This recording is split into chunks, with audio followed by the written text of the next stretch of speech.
이제 시작하겠습니다. 15분이죠. 15분이라고 발제 시간을 들었는데 시간을 조금 까먹어서 빨리 진행하도록 하겠습니다. 제가 제목을 숨이 깃들어 삶이 된 공간 이야기라고 쓴 이유는 저희 이제 첫 번째 주택에 들어가면서 굉장히 강하게 들었던 생각이었는데 아주 힘들게 건물을 완성을 했지만 이 건물에 사람이 숨이 깃들고 함께 살아가는 공존의 문화가 이야기로 엮여지지 않는다면 이 건물은 결국 콘크리트나 철근에 불과하다라는 생각이 되게 많이 들었었고요. 그 이후 8년 동안 저희의 숨이 깃들어서 저희가 함께 살아온 삶의 이야기들이 섞여 있는 공간의 이야기들을 풀어보려고 합니다. 저희 아까 김영국 목사님도 그 말씀을 좀 하셨지만 저희가 이런 집을 짓고 한번 같이 살아보자 라고 하는 생각의 출발점은 결국은 저희의 신앙 고백에 있었습니다. 넘겨주시겠어요? 네. 이게 이제 저희 교회의 비전인데요. 저희 교회가 2003년에 시작해서 2010년에 7주년을 맞이하면서 그동안에는 초기부터 그때까지 계속 저희들의 멤버십 신앙 고백으로만 있었던 이야기들을 교회 전체의 비저닝 작업이라고 하는 전 교인이 함께 참여하는 우리는 무엇을 위해 존재하는 사람들인가에 대한 고민들을 했었고 그 내용들이 세 가지로 정리가 됐었습니다. 첫 번째가 이제 그리스도의 온전한 제자로 성장한다. 두 번째로 하나님 나라 모델이 되는 살림의 공동체로 살아간다. 세 번째가 이 세상에서 창조적 변혁을 이루어내자라고 하는 거였는데 이 비전을 정리하면서 이 하나하나에 대한 고민들을 굉장히 많이 했고 그 2010년에 이제 이 비전이 정리되고 난 후에 했던 전교인 수련회에서 공동체란 무엇인가라는 주제로 전교인 수련회를 했고요. 그러면서 우리가 지금 살고 있는 모습은 하나님 나라의 모델이 되는 살림의 공동체를 형성하는 게 가능한 주거 형태이고 삶의 모습인가에 대한 고민들을 굉장히 많이 했습니다. 그래서 저희가 고민을 해보니까 저희 교회는 이제 참 그 얘기를 하려도 긴데 주거지가 거의 없는 지역에서 교회가 시작됐었고 그래서 교회에 처음에 모일 때는 그 교회를 걸어서 오는 사람이 한 명도 없는 교회였어요. 가까운 데 있는 사람이 한 10정거장 정도 떨어진 곳에 있었고 멀리서는 1시간 반 뭐 이렇게까지 오는 거리였는데 저희가 그 기간 동안에도 끊임없이 공동체성이라고 하는 것을 추구해 왔지만 그 물리적 거리라고 하는 게 심리적 거리 그리고 그거보다 더 나아가서 실제적인 서로의 섬김의 거리는 훨씬 더 크게 영향을 미칠 수밖에 없다라는 생각을 하게 됐고 그래서 그러면 우리 한번 모여서 살아보자. 모여서 살아야 하지 않겠냐. 이런 생각을 하게 됐습니다. 이 생각을 구체적으로 공유하게 된 여러 가지 계기들이 있었어요. 이제 그 주로 제 또래의 그 여성들한테 많은 그 뭐라 그래야 되나 아주 실제적인 감각을 갖게 한 거는 아이를 낳은 한 엄마의 산후우울증 문제였고요. 산후우울증이 되게 심각해진 친구를 자매 기도 모임에서 좀 도와보려고 하니까 그 집에 가는데 1시간, 그 집에서 다시 돌아가는데 1시간, 같이 놀아주는데 1시간밖에 안 되는데 3시간이 소요된 거죠. 이제 그런 경험들을 하면서 같이 모여서 살아보자라는 생각을 하게 됐고요. 네, 확실히 템포 맞춰서 넘겨주시는 게 되게 어렵군요. 네, PT 예. 그리고 이제 아까도 말씀드린 그 하나님 나라의 모델이 되는 살림의 공동체라고 했을 때 살림이 무엇인가라고 보면 사실 살림은 이런 것들이잖아요. 매일 먹고 사는 거. 먹고 사는 일이라고 써 있지만 여기에 얼마나 많은 이야기들이 담겨 있겠어요. 하루에 3끼를 먹어야 되는데 아이를 키우는 일, 쓰레기를 버리는 일 그런 사실 온갖 잡다하다라고 말할 수밖에 없는 일들이 그 안에 녹여져 있고 그거는 실제 삶에서는 굉장한 도전들이었습니다. 그래서 이것을 같이 하기 위해서 우리가 공동체라고 하는 것이 그럼 어떤 것들을 함께 하고 있어야 되냐라고 생각할 때 저희는 이 세 가지를 이제 기억하고 함께 하려고 노력을 합니다. 우리에게 공동의 목적이 있어야 하고 함께하는 공간 그리고 나누어지는 돈.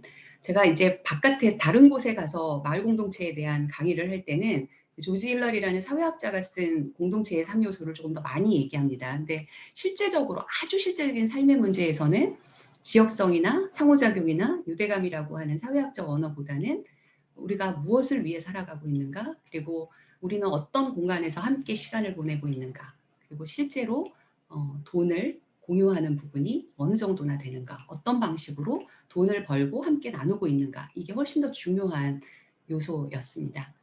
그래서 하나의 마을 공동체, 이제 사실은 요 그림을 설명하면 모든 게 끝나는 이야기인데요.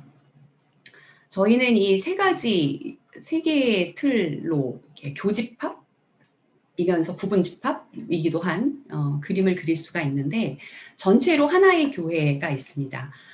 하나의 교회는 지금은 이제 주거 공동체가 남가자동에 있기 때문에 남가자동을 중심으로 해서 남가자동 내부, 외부에 거주하는 교회 멤버들이 있습니다.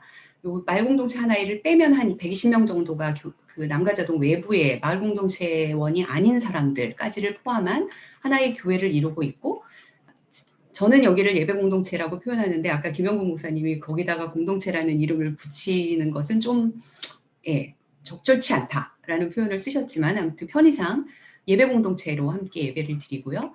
그다음 마을 공동체 하나가 있습니다. 여기는 남가자동 중에서도 조금 더 걸어올 수 있는, 동도 좀 크기가 크잖아요.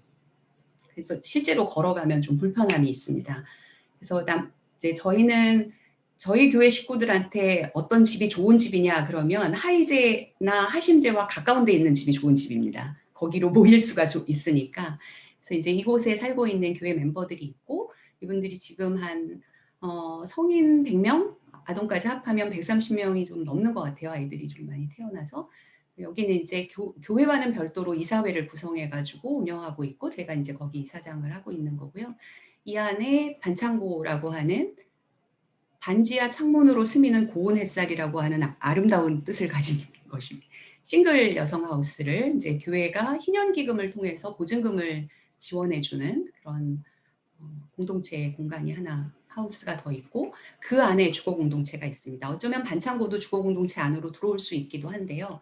거기는 이제 2013년에 함께 살기를 시작한 하심제와, 그리고 그 이후에 2016년에 주택협동조합 하나이를 구성해서 지은 하의제라고 하는 건물, 그리고 지금 8월 말이나 9월 첫째 주 정도에 입주를 앞두고 있는 세 번째 주택협동조합 시작의 반이라고 하는 것을 구성해서 짓고 있는 하담제가 있습니다. 하심제에는 12가정이 함께 살고 있고요. 하이제에는 8가정과 교회 공동체가 예배를 드리는 공간을 함께 가지고 있습니다.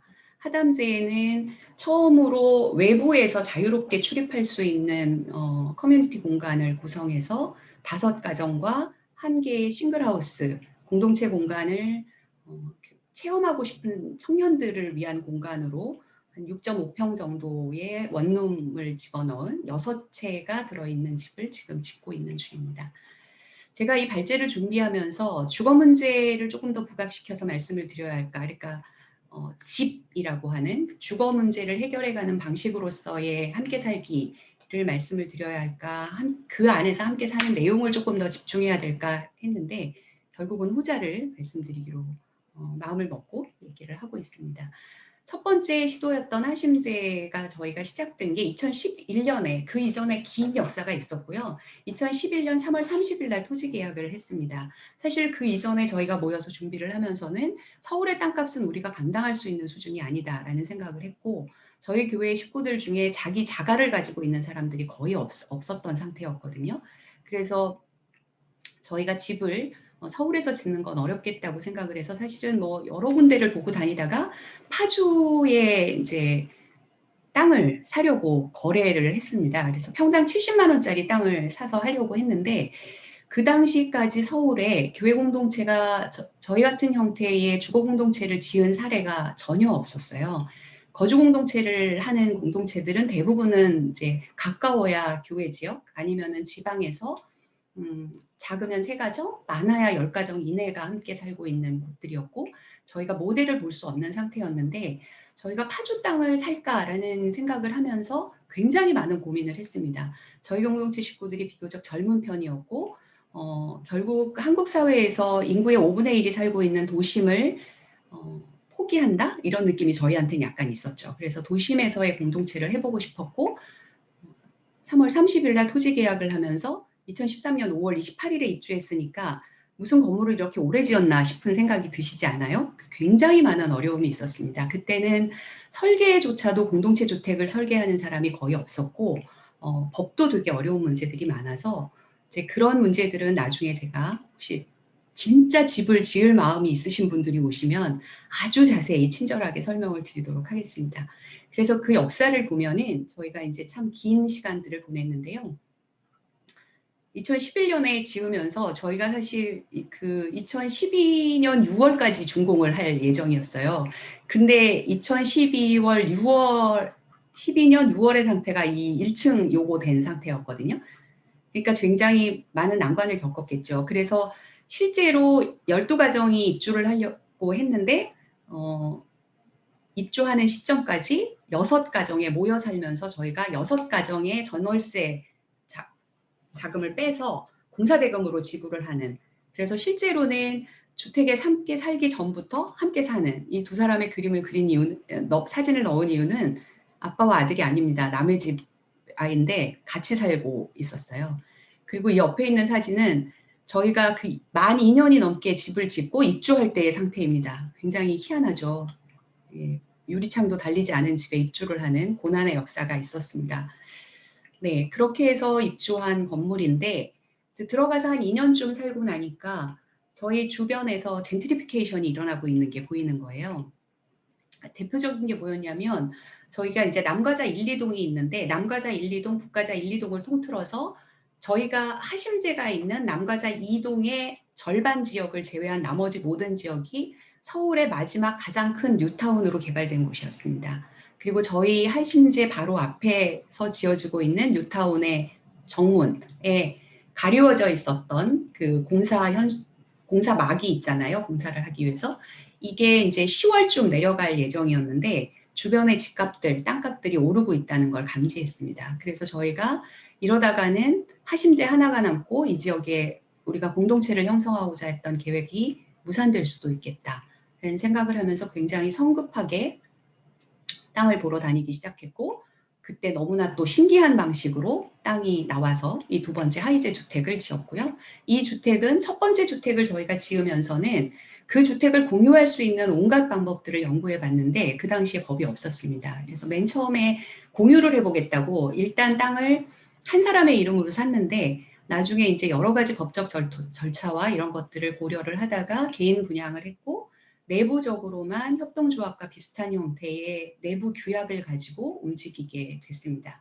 근데 저희가 이제 입주를 하고 난 이후에 2012년 12월에 그 등록을 하고 나서죠. 근데 협동조합 기본법이 발효가 되면서 이 주택은 협동조합을 구성을 해서 짓기 시작했고요. 이 주택을 지을 때 실제로는 하심제에 살고 있던 12가정의 반대가 가장 심했습니다. 왜냐하면 이 사람들이 집을 짓는 동안에 너무 많이 고생을 했고 또 집을 짓고 같이 살면서 2년 동안에 함께 살기에 스트레스가 최고조에 달해 있었던 상황이었기 때문에 이 고생은 그냥 우리로 끝내자. 더 이상 우리가 왜 집을 짓냐. 첫 번째 집을 지어야 했던 이유는 우리가 교회 공간이 없는 상태고 공동체 공간이 없으니까 그 공동체 공간, 커뮤니티 공간을 만들기 위해서 집을 지었지만 이제는 있으니 안 해도 되지 않겠냐라는 의견이 있었지만 아무튼 그것을 본 두 번째 주택을 하고 싶었던, 기다리고 있었던 사람들의 적극적인 참여를 통해서 협동조합을 구성한 집이 구성이 됐습니다.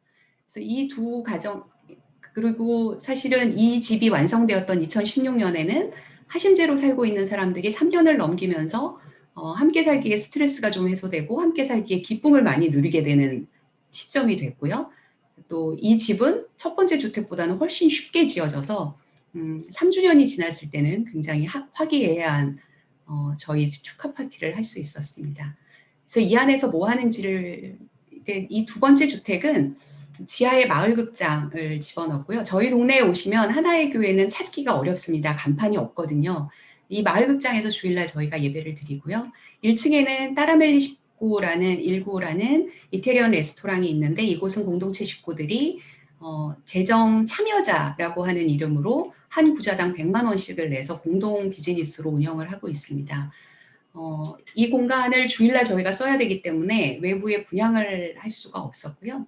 2층에는 마을 사랑방이 있는데 여기 있는 사진들은 전부 저희가 입주하면서 찍었던 사진들이라 비어 있지만 지금은 이 책꽂이 전체에 책들이 들어있는 동네의 마을 사랑방 역할을 하고 있는 공간입니다. 주일에는 전부 교회가 쓰고 있고요. 그리고 2층 옆 공간에서는 공동육아가 지금도 전일제 공동육아가 아주 활발하게 30명 정도의 아이들과 함께 이루어지고 있습니다. 네, 쭉 넘겨주세요. 주거 공간들이고요. 작은 집들입니다. 두 번째 하이제 공간은 모든 집이 18평 이하의 국민주택 규모로 지으면서 세제 혜택들을 좀 많이 받은 곳입니다.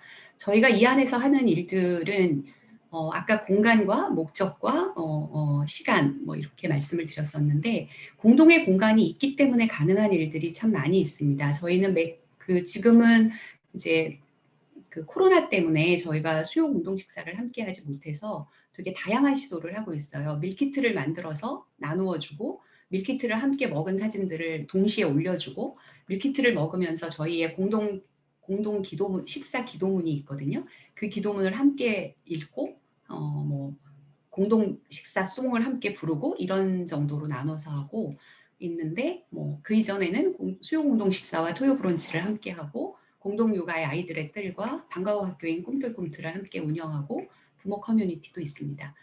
그 가운데 아주 소소한 거라고 하면은 이제 문 열어놓고 해외여행 가기라고 제가 쓴 게 아까 그 커밍홈 프로젝트를 말씀하시면서 6개의 S를 말씀하셨는데 그 중에 첫 번째가 세이프였잖아요. 공동주택에 살면 해외여행을 간다 그러면 제일 먼저 챙길 게 아마도 문단속일 거예요. 집을 떠나면서. 근데 여기서는 그런 경계심이 너무 없다 보니까 해외여행을 가면서 문을 활짝 열어놓고 가서 해외에 도착한 다음에 우리 집 문을 좀 닫아달라는 문자가 오기도 하는 굉장히 안정감을 느끼는 공간입니다.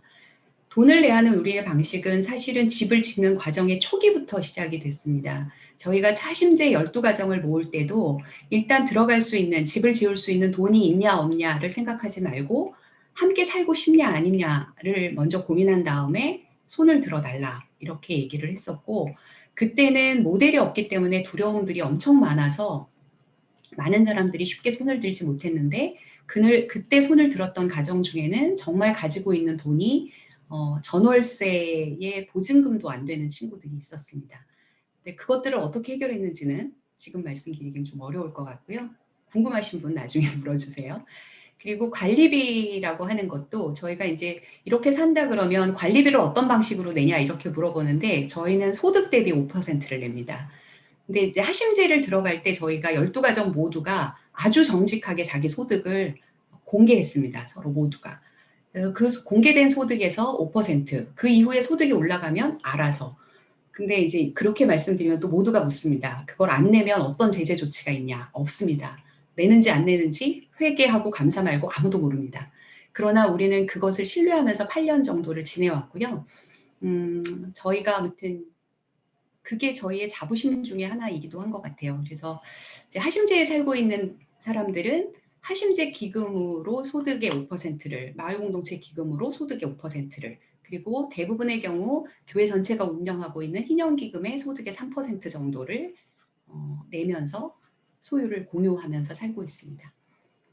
여기서 이제 또 과제는 되게 많습니다. 동네에서 돈을 함께 벌고 함께 삶의 방식을 좀 바꾸어가는 고민들이 여전히 있는데 아까 말씀드린 공동체 비즈니스 따라멜리 1구는 아직도 돈을 못 벌고 있습니다.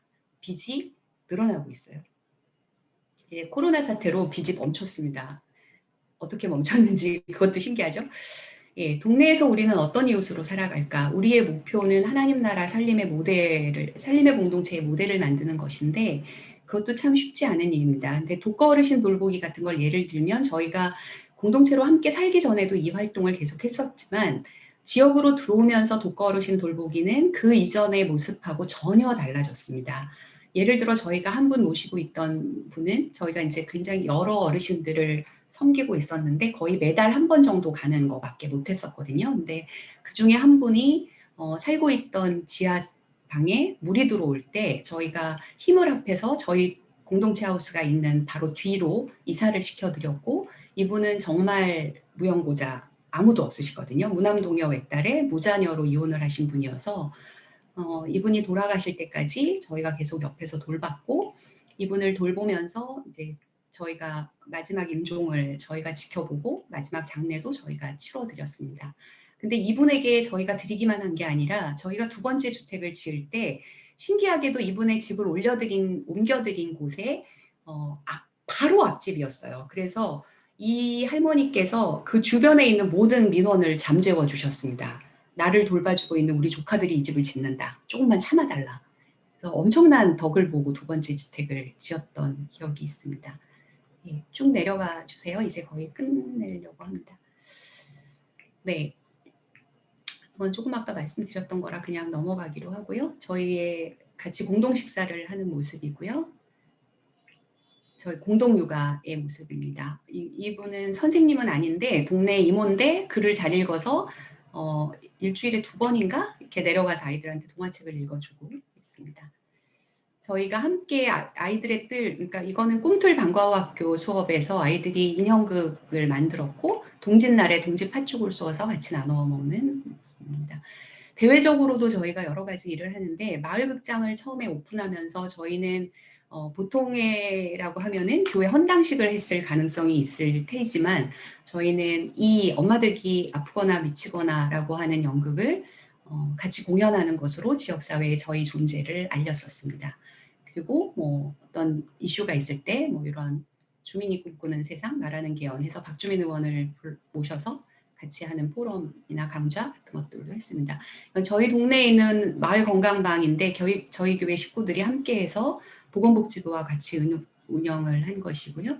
여기 은빛날개라고 하는 이것도 지역사회에 저희 교회에서 교사를 하다가 이제 육아휴직을 하고 있는 친구가 다른 친구들 몇 명하고 힘을 합해서 동네 어르신들과 같이 책을 읽고 함께 삶을 나누는 프로젝트를 진행을 동네 어르신들을 모셔갖고 했었는데 이것도 그분들은 굉장히 좋아하셨는데 참 인연이 그렇게 되는 너무 신기한데 저희가 3번째 주택을 지을 때 주택에 이제 계약을 하려고 보니까 토지 계약을 하려고 보니까 그 토지의 주인이 은빛날개에 참여하셨던 분이셨어요. 그래서 저희가 돈이 없어서 잔금을 최대한 미루고 설계가 끝날 때까지 미뤄달라 부탁을 했는데 그 모든 부탁을 이분이 들어주셨습니다. 예. 그래서 이제 뭐 제가 아까 말씀드렸던 밀키트를 나누고 먹으면서 저희 단톡방에 올려놓은 그런 모습들입니다. 좀 넘기겠습니다. 그 사이에 일어난 돌잔치를 했던 아이는 이 아이의 돌잔치, 이 랜선 돌잔치는 그때 역시 학교를 못 가고 있었던 하심제에 같이 살고 있는 중학생, 고등학생 언니들이 주도해서 같이 해줬던 그런 돌잔치였습니다. 네, 저희 식구들의 모습이고요. 5주년 때 함께 찍은 사진입니다. 여러 가지 고민들이 있습니다. 저희가 함께 집을 지었는데 여전히 집값은 올라가고 있고 되게 그러니까 어떤 사람들은 저희가 돈이 있어서 집을 지었다고 생각을 하기도 하고요. 어떤 사람들은 그렇게 돈이 없는 사람들이 어떻게 집을 지었냐고 굉장히 의아해하면서 묻기도 합니다. 근데 그 모든 게 사실은 해당이 되기도 해요. 그러니까 정말 돈이 없는 사람들에 비해서는 저희가 가용할 수 있는 그리고 융자를 냈을 때 이자를 갚아갈 수 있는 그래도 안정적인 직장이 있는 사람들이 꽤 있기 때문에 시도해 볼 수 있었던 일이기도 하고 또 한편으로는 정말 보증금 3천만 원이 달랑 자기 재산인 사람까지도 자기 주택을 소유하고 사실 소유는 아니죠. 주택협동조합에 임대사업자가 돼 있으니까 임차인으로 들어가 있는 형태이지만 굉장히 안정적인 지속 가능한 주택에서 살고 있는 게 가능해지기도 합니다. 이거는 함께여서 정말 함께 풀어갈 수 있는 문제이고요.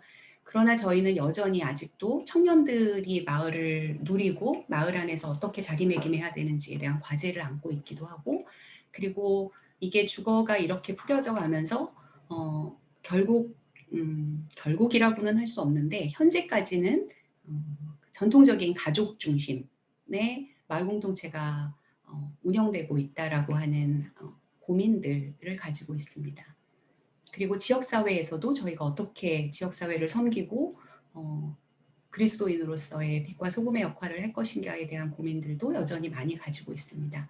이것에 대해서 저희가 풀어갈 방법은 저는 이것을 공동체적 상상력이라고 주로 얘기를 하는데 우리가 함께 공동체적 상상력을 발휘해서 다양한 형태들 앞으로도 시도해 갈 수 있는 여러 가지 것들을 찾아가고 찾아서 결국 삶은 한 발 나아가는 것이라고 생각합니다. 그러니까 아무리 이상적인 그림을 그려도 한 발짝 움직이지 않으면 어떤 모델도 만들어낼 수 없는 것 같아요. 그래서 실제로 생각한 것들을 삶으로 옮겨보는 도전을 하는 사람들이 함께 있어서 저희가 지금까지 조금씩 조금씩 걸어올 수 있었고 앞으로의 과제들도 그렇게 풀어갈 수 있을 거라고 생각합니다. 예. 결국 저희가 경험했던 마을살이는 많은 책임이 있고 헌신이 요구되기는 하지만 호혜적인 나눔으로 굉장히 삶을 풍성하게 하는 그런 공간과 시간이었습니다. 특히 코로나 시대를 겪으면서 주거 공동체의 문제를 되게 많이 느꼈어요.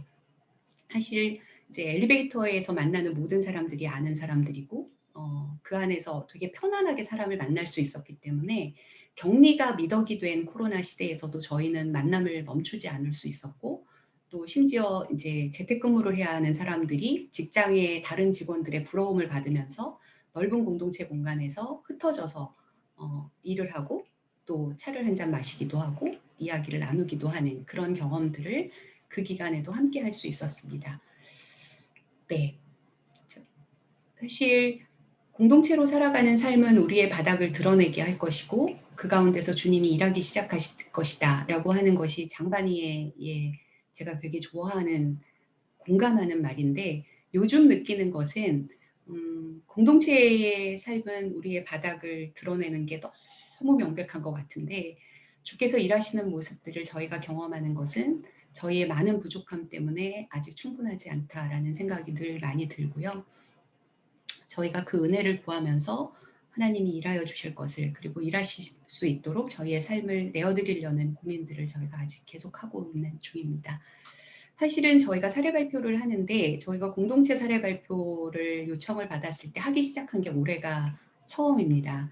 그 이전에는 저희가 처음에 집을 지을 때부터 있었던 여러 가지 이슈들 때문에 방송 출연 요청도 되게 많았는데 저희는 집 문제보다는 훨씬 더 함께 사는 문제가 고민이 됐고 그것 때문에 이제 우리가 아직 얘기할 게 아무것도 없다. 그런 얘기를 했는데 올해부터는 그래도 저희가 서울 도심에서는 첫 사례였고 이제까지 8년 동안을 흩어지지 않고 대판 싸우지 않고 잘 살아왔기 때문에 그래도 저희의 사례를 겸손하게 조금 드러내는 것도 필요한 시점이 됐겠다라는 생각으로 말씀을 드렸습니다. 궁금하신 다른 내용들은 혹시 궁금하시면 개인적으로 연락을 주시면 말씀을 드리도록 하겠습니다. 길어져서 죄송합니다. 많이 길어졌네요.